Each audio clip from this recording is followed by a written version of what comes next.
Acaban de celebrarse en San Sebastián las jornadas sobre los escritores del exilio y hemos creído oportuno tratar este tema con el profesor José Ángel Ascunce, quien también participó en dichas jornadas. Gabón, José Ángel. Buenas noches, sí. Antes que nada me gustaría preguntarte cómo surgió esta idea de celebrar las jornadas sobre escritores del exilio. ¿Por qué? Bueno, esta era una idea que se venía ya manejando desde hace bastante tiempo. En realidad, la programación vino centrada desde y generalizarlas en diferentes centros que podían tener su sede representando pues los diferentes territorios, autonomías, estados del país español. Entonces nos invitaron a nosotros aceptamos esta invitación y pusimos en marcha lo que hemos llamado 60 años después, pues que han sido actos que se han ido celebrando a lo largo de todo este año. Y uno de ellos, y ya clausura de toda esta actividad, pues ha sido los encuentros internacionales que han tenido lugar pues la semana pasada en la Facultad de Filosofía de San Sebastián. ¿Y cómo han resultado las jornadas? ¿Han tenido bastante, con eso así? Pues han resultado realmente interesantes y yo creo que esto se va a quedar perfectamente reflejadas en las actas, porque ha habido una serie de trabajos, comunicaciones sumamente interesantes sobre diferentes aspectos, autores, etcétera. Pienso que desde este punto de vista, desde el punto de vista, diríamos, académico, pues han sido unas jornadas sobresalientes. Uh-huh. Por eso, a pesar del trabajo, la dedicación, pues estamos sumamente satisfechos del resultado final. ¿Y qué clase de gente ha acudido a estas jornadas? Bueno, pues ha sido una gente un poco variopinta. Primero han sido alumnos, no muchos, de la Facultad de Filosofía, y después gente interesada, bien porque estén trabajando o bien porque el tema del exilio les resulte pues interesante, y por otra parte también pues familiares de los propios exiliados. La verdad es que no ha habido mucha gente numérica, pero sí ha habido personas y asistentes de calidad. Por eso también nuestra satisfacción. Y no sé, ¿tenéis intención de publicar algún libro con estas comunicaciones? Decías que son bastante interesantes. Pues los resultados es que nos han sorprendido gratamente. En un principio, cuando hacíamos nuestros primeros planes, pensábamos que con un tomo iba a ser suficiente, pero la realidad nos ha demostrado que esto ha quedado sumamente estrecho y corto. Hoy en día ya estamos hablando de 2 tomos, y yo creo que van a ser 2 tomos realmente importantes, tanto en la cantidad de páginas como en la calidad. Pensábamos también desde un principio que un congreso internacional o unas jornadas que sus resultados no estén reflejadas en unas actas pierde calidad y pierde también futuro. Por eso la publicación de estas presencias, comparecencias, artículos, etcétera, claro que tienen que estar presentes en unas actas. Eso es. Bueno, José Ángel, con el término escritores del exilio, concretamente, ¿a qué escritores nos estamos refiriendo? Sí, mira, querer hablar del exilio nos obliga a tenernos que retrotraer al pasado de la Guerra Civil. Durante esa época tenemos que reconocer que, como ahora, pero quizá de manera bastante más fuerte y crispada, existía una pluralidad social que conllevaba en sí también una pluralidad cultural. Cuando hablamos del exilio, nos referimos sobre todo a esas parcelas de la cultura que se realizaban y emanaban en el País Vasco y que estuvieron protagonizadas por los vencidos. La guerra es ganada por el bando nacional, por los franquistas. Esto representa la cultura nacional católica. Entre los vascos hay insignes representantes de estas culturas, pero esta no es una cultura de exilio. La cultura cultura de exilio está protagonizada fundamentalmente por las culturas tanto nacionalista como republicana, es decir, las dos culturas vencidas. Por lo tanto, nos decías que una vez finalizada la guerra civil, pues los nacionales, es decir, los vencedores, establecieron en España una cultura basada en el nacionalcatolicismo. ¿Cuáles serían los objetivos de esa cultura y cuál era realmente la situación que se vivía? Bueno, pues la cultura del nacionalcatolicismo es una cultura que defiende, en principio, la unidad.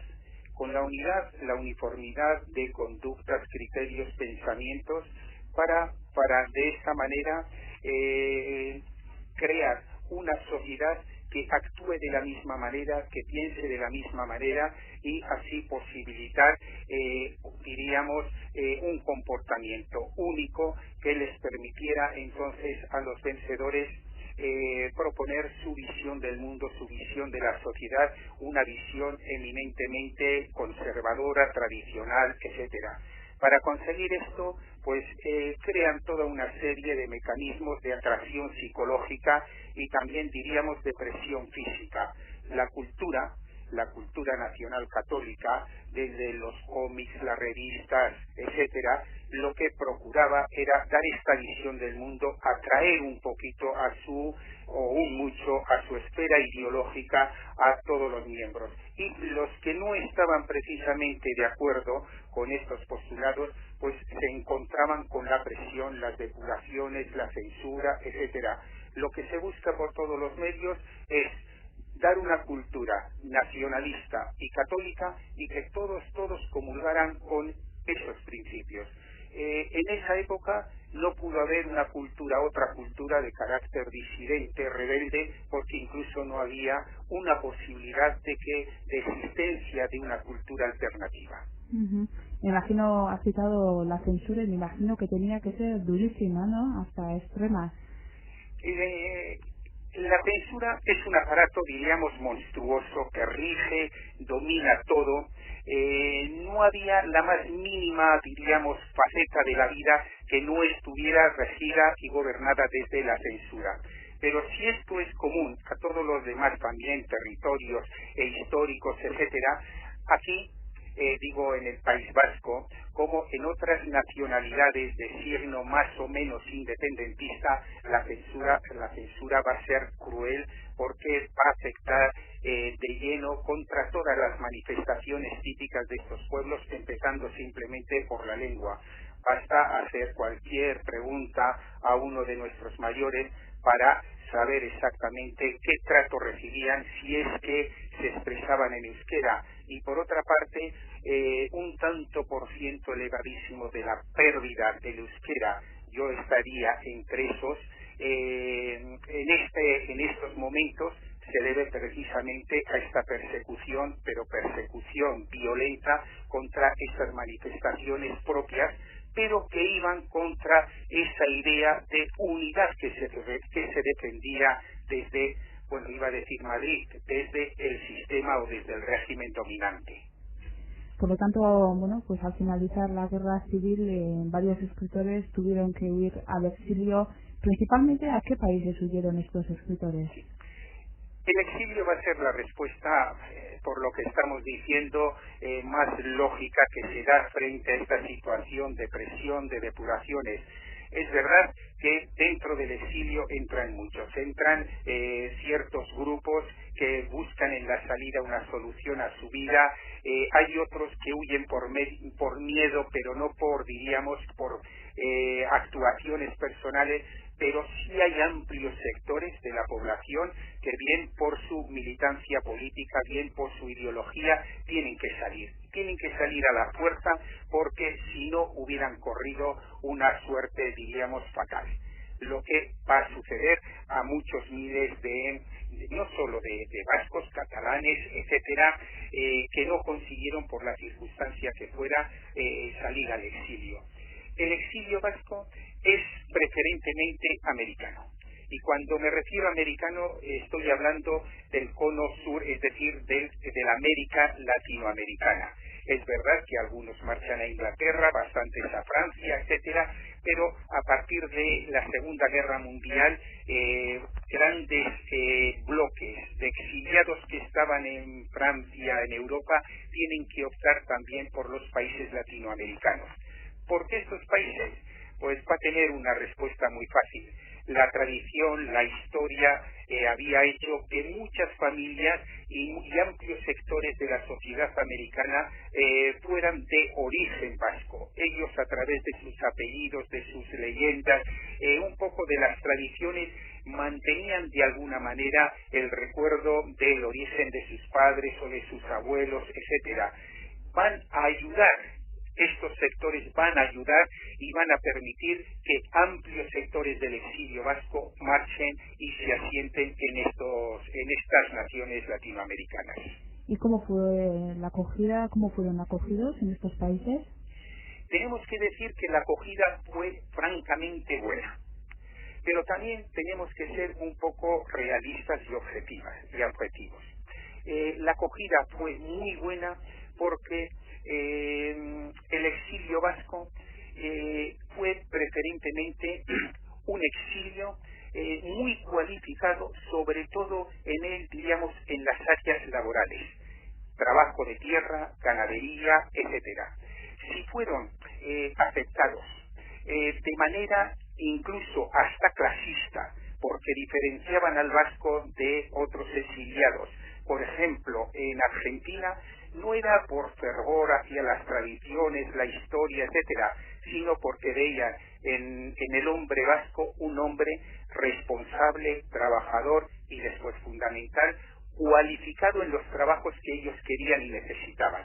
Algo parecido va a pasar, por ejemplo, en Chile. En Chile no querían intelectuales.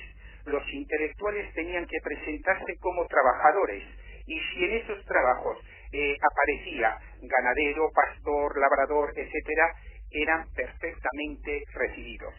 En México fue algo distinto. México fue una acogida fervorosa, pero sobre todo hacia los sectores intelectuales del exilio. Entonces podríamos decir que los países en donde se dirige fundamentalmente el exilio es en el cono sur, Argentina, Chile, Uruguay, es en Venezuela y en México. Serían estos países. Sí, estamos hablando de escritores que luego ejercieron su labor, siguieron su labor en esos países, pero bueno, según nos estás contando, pues estos escritores, claro, tenían que dedicarse también para sacarse la vida pues a la ganadería y hasta el pastoreo, ¿no? Que no podemos pensar que bueno salieron al exilio pues a investigar o a seguir con su trabajo, sino que también tuvieron que ejercer la ganadería o el pastoreo. Bueno, quizá cuando yo hablaba de mano de obra cualificada en estos campos, me refería sobre todo a un exilio general. No me había centrado preferentemente en los escritores, ¿no? En los intelectuales. Vale. Entonces aquí empezaríamos a hacer, aunque a mí me gusta buscar siempre los denominadores comunes y limar hasta el máximo las diferencias, pero aquí tendríamos que marcar unas pequeñas diferencias. Sí, eso es, porque bueno, José Ángel Ascunce distingue entre escritores nacionalistas y republicanos, ¿no? ¿Por qué esta distinción? ¿Quizá los objetivos eran diferentes? La educación, la ideología, los puntos de partida, la propia orientación laboral era bastante diferente. Es decir, que, por ejemplo, mientras los intelectuales republicanos eran profesionales de la cultura, bien como profesores universitarios, bien como periodistas, escritores, etcétera, nos vamos a encontrar que la gran mayoría de los intelectuales nacionalistas, aun siendo, por ejemplo, profesionales aquí, cuando tienen que optar por el exilio, se van a convertir un poco en escritores, diríamos, de tipo vocacional, con carácter utópico, reivindicativo, de defensa, y esto tiene su explicación lógica. Los exiliados republicanos de tradición y de oficio cultural e intelectual, cuando marchan al exilio, van a sintonizar perfectamente con los centros culturales de esos países, van a seguir trabajando en las mismas líneas que ellos habían realizado en su trabajo anterior a la guerra, y entonces se van a incorporar a la universidad, se van a incorporar a las grandes editoriales, al periodismo, etcétera. Hay como una labor de continuismo. Sin embargo, ¿qué nos vamos a encontrar con los, digamos, intelectuales nacionalistas?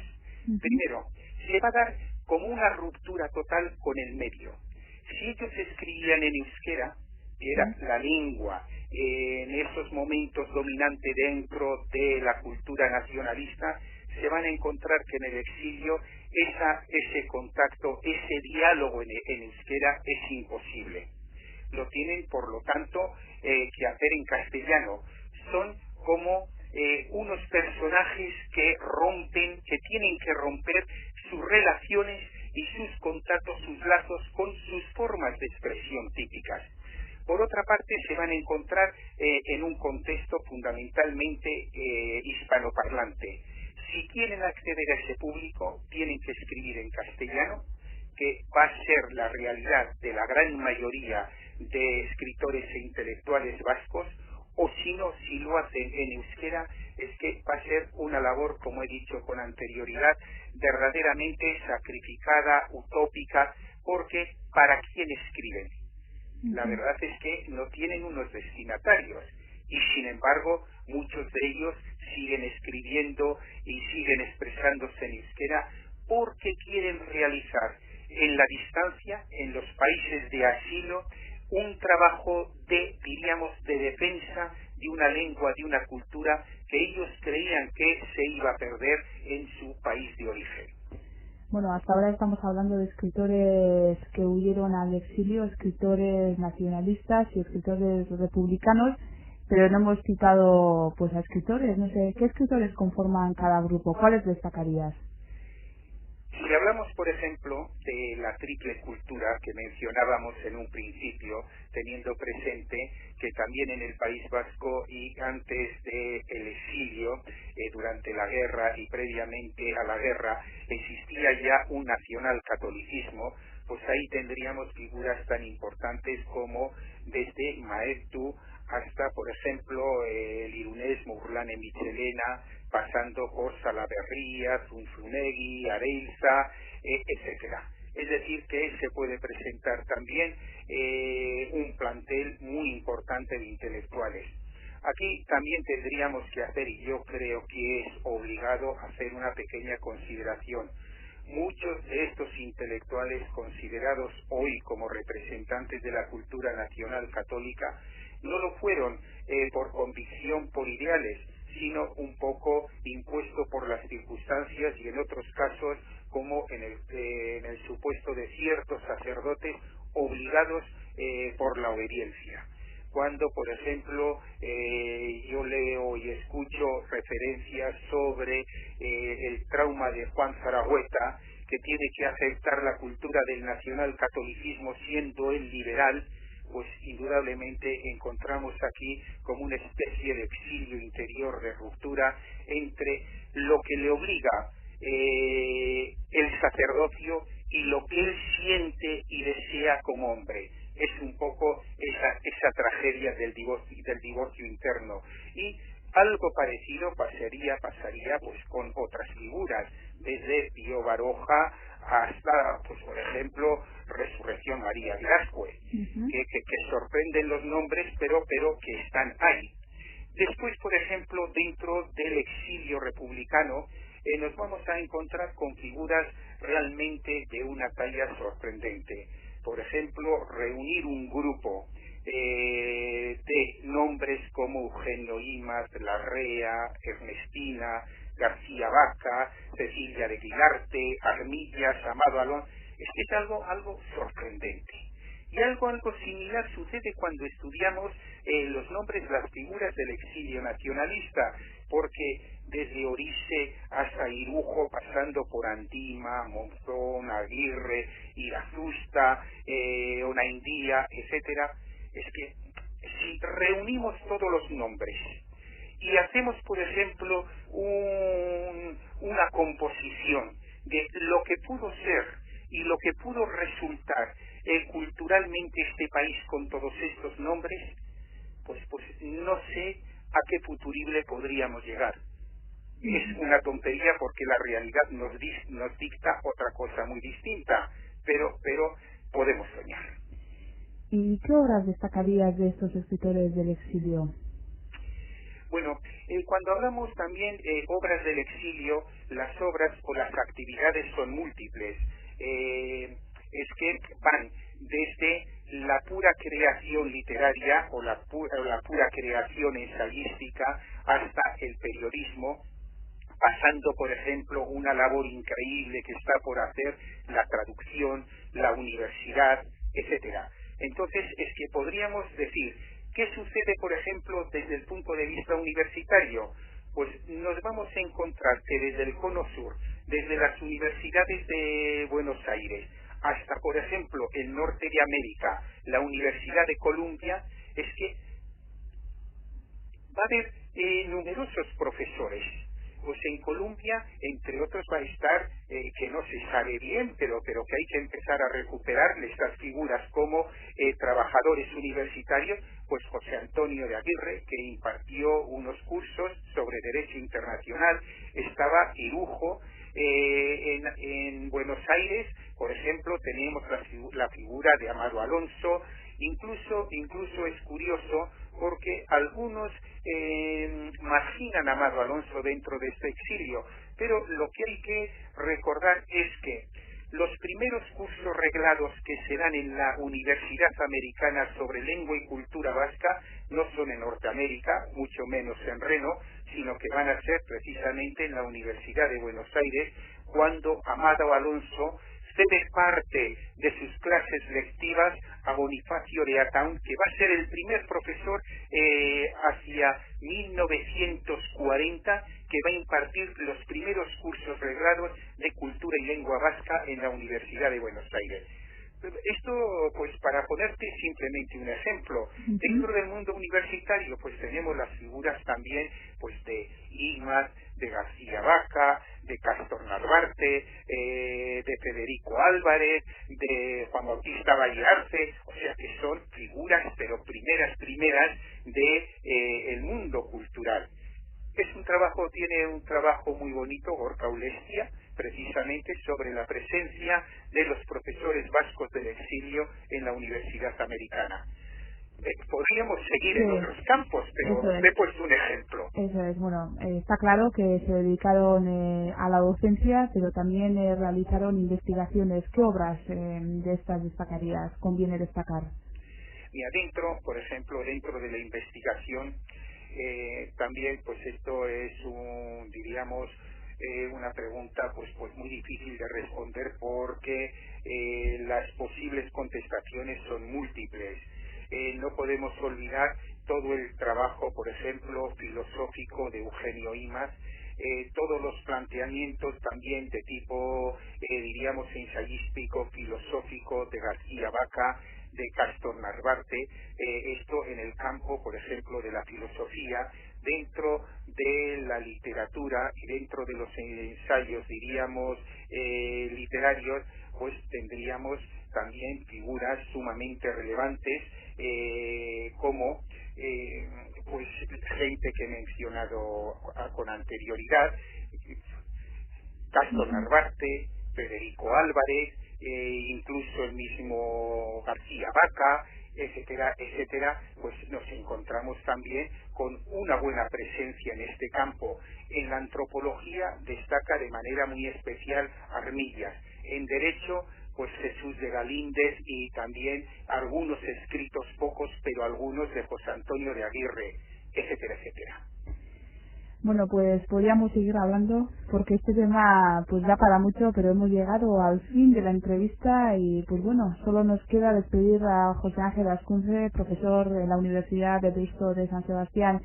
José Ángel, ha sido un placer y la verdad es que da pena pues dar final a esta entrevista, pero bueno, se nos ha agotado el tiempo. Bueno, yo antes de acabar, si es que tengo medio minuto. Sí, y un minuto también. Sí, esto me gustaría indicar que Con los actos que hemos ido celebrando a lo largo de todo este año, pues no nos podemos sentir ni satisfechos ni contentos de haber hecho algo grande. Hemos aportado un granito de arena, pero el reto sigue adelante. Nosotros tenemos intención de seguir trabajando en este campo, en este terreno. Yo animaría a la gente pues que por una razón u otra estuviera interesada y que este tema pues le pueda suscitar cierto atractivo, pues que se ponga en contacto con nosotros, porque realmente estos trabajos no pueden ser labor individual, sino que tiene que ser un trabajo colectivo, porque solamente en grupo podremos ir un poco pues siguiendo pasos adelante y aportando nuevas ideas y nuevas valoraciones a un fenómeno que, como se ha podido ver, yo creo, a lo largo de la entrevista, es tan rico, tan plural, tan heterogéneo, tan vivo, y lo trágico también tan desconocido. Es una labor que tenemos que hacer entre todos. Pues seguramente que habrá mucha gente interesada en este tema. Nada más, José Ángel, y hasta otra. Bueno, pues muchas gracias a todos vosotros por la oportunidad que nos dais para poder hablar y también presentar estos temas que creo que son temas muy, muy nuestros. Pues lo dicho, hasta otra. Agur. Muchas gracias, Agur.